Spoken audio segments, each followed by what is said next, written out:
a neat opportunity we have today to get to know these two fine young men who have earned an honor from the National Council of Teachers of English, which is one of the oldest teacher organizations in our nation and is very much held in high esteem. And these young men, Daniel McClellan and Daniel Gonzales, were nominated by their teachers to participate in a writing competition. They had obviously a history of being good writers, and because your teachers had enough confidence in you that you would represent Central High School and San Angelo ISD and hopefully win, which you have. Now let's go back and learn, because I doubt that our audience knows much about this competition. 5 students from a big 5A high school are allowed to enter, and you were chosen by your teachers, Mrs. Thornton and Mrs. Lasowski, and thousands of students entered this competition, and only a few hundred are chosen. Both of you to enter had to submit a formal essay. Now, did you get to choose the topic for that formal essay? Yes, ma'am. It was. We had a great choice over that, and I was on the Ready Writing team at Central, and I was able to use my essay from the competition at District, and so it was a really good topic because that was chosen by the state for the writing competition for the UIL academics. And so that kind of gave me a good basis for an idea. And it was really abstract. It was about I can't even remember the details. It was a very abstract essay. And so, yes, we had lots of leeway when it came to what we wrote about. And did you write on the UIL team as well last year? I was the day that they had the tryouts for it, and then also the day that the competition was on. I had baseball tournaments both days. So I wasn't allowed. Dedication. Yeah. Well, you're in a lot of things, and you have to make those choices. So your Central has won UIL District now for several years, of which we are very proud. And so you chose a topic that you had written on previously. Do you remember anything about? You said it's abstract. Do you remember? Yes, ma'am.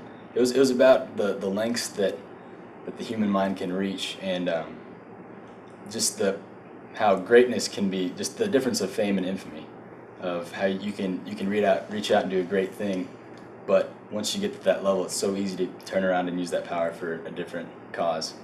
That's deep. It was a very deep essay.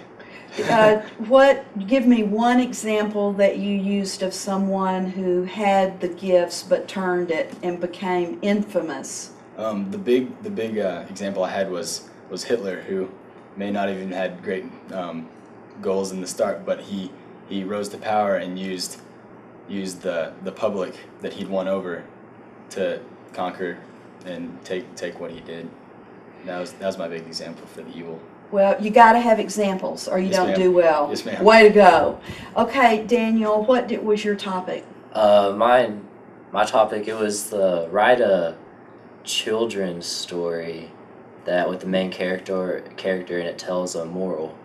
And so whenever you're writing timed essays all year about probably the hardest subject you could possibly think, and you have to get on a level of a little kid, then it wasn't really too hard. It was just something real fun. And I wrote about my main character was Babe Ruth. It was a baseball story, of course. I mean, good. You just have to write what you know about, and it was Babe Ruth's long-lost stepbrother, and he was just as good, but nobody ever remembered him because whenever a time came to hit a home run like his brother would do, he laid down a bunt, a little tap, and it still won him the game. It wasn't as glorious as hitting a home run, but it got the job done, and maybe nobody remembered him for it. But so the moral of your children's story that got you a winning essay was what?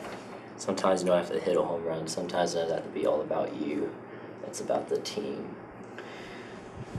Wow. I'm not sure that many people realize that young people, 17 and 18-year-olds, can produce writing, but then something of such depth. Way to go, Absolutely. guys. And that was, we did get to do 2 essays, and so there were, the 5 of us that were chosen got to write the timed essay for the children's story and that kind of thing, and so both Daniel and I did children's stories, and then we got the outside essay, which was a great opportunity to show under stress and pressure, also the essay that we had time to refine and do on our own, so it was great. Okay, so you did 2, so what was your other one? Oh, my timed essay, we had a choice between a letter to the editor talking about today's. It was a tough one. I don't even remember. I just remember reading it and thinking, I think I'm just going to do I'm not the other sure that one. anyone from the 5 of us students chose that. I think we all went with the children's story. But I just did a little kid who, it was his birthday and he'd been wanting a go-kart. He's in love with NASCAR, which is kind of funny because I'm not a big fan. But this kid wanted this go-kart, and his parents decided that it'd be better if he, maybe for whatever reason, they didn't have the money, that kind of thing. His grandpa had been a NASCAR driver, and he gave him the key to this closet that he'd always kept very secret and kind of hidden, where he would go to kind of escape from the world and just live in that world of his racing where he found his solace. And so he kind of brought his grandson into this, a gift greater than words, and he didn't get the go-kart, but he realized that there's gifts that aren't materialized that you can enjoy just as much or more in this case. Guys, go back when you were young. Give me a progression of what has enabled you to be a national writing winner. Have there been certain teachers, or is it a process? Well, I've always been a lot stronger in my Englishes. Now, senior year, it seems like my math's starting to all of a sudden come through. But I mean, from even before junior high, back in elementary school, I just had a way to entertain people, but still get across what I needed to say. And whenever you say that in that kind of way, whenever you can get your words to jump off the page at them and get them hooked on it, and then it's just that easy. And the important concept is that when you begin writing, you don't begin looking at the sentence and worrying about grammar. And I know that's not how we do it all the time, but it's getting your thought across to the reader, like Daniel was saying, and then you build in your flowery, all your different similes and all the good stuff they teach you in high school. But it definitely is a process, like you said. You build on the basics, and you've got to be able to jump out to the reader. That's your goal. And once you do that, then you can start building in, putting in, and that's where you get the sincerity. Otherwise, it's just a bunch of words put together, and it really relates to the reader less as you get more wordy. And so you need to find the balance between intellectual and just getting to the person.